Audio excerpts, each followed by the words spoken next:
حق کی تلاش۔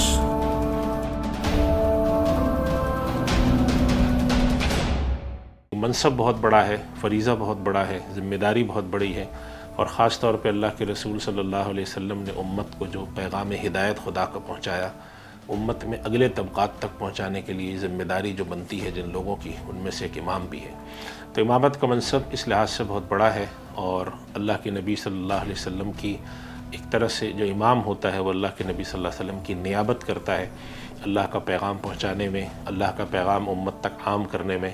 اور نماز کے قیام میں اللہ کے نبی صلی اللہ علیہ وسلم نے اس امت سے جو کچھ مانگا ہے،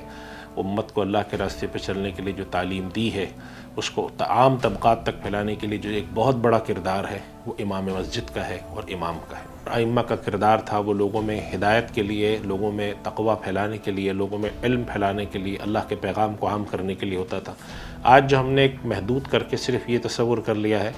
کہ مسجد کے اندر امام کا اصل بنیادی مقصد یہ ہے کہ وہ مسجد کے اندر نمازوں کی امامت کریں، تو یہ اس کا ایک مقصد نہیں تھا، یہ مقاصد میں سے ایک مقصد ہوا کرتا تھا، ورنہ اللہ کے پیغام کو عام کرنے کے لیے مسجدوں میں ذکر کے حلقے ہوا کرتے تھے، مسجدوں میں علم کے حلقے ہوا کرتے تھے، مسجدوں میں احادیث، ہمارے پاس جو احادیث کے ذخیرے پہنچے ہیں اس میں سے بہت ساری احادیث کے ذخیرے ایسے ہیں جو مساجد میں قائم حلقوں کے ذریعے انجام دی جاتی تھی۔ تو مساجد کے ائمہ کا کردار ان حلقوں میں، ان علم کے پھیلانے میں، چاہے وہ قرآن کا علم ہو، حدیث کا ہو، فقہ کا ہو،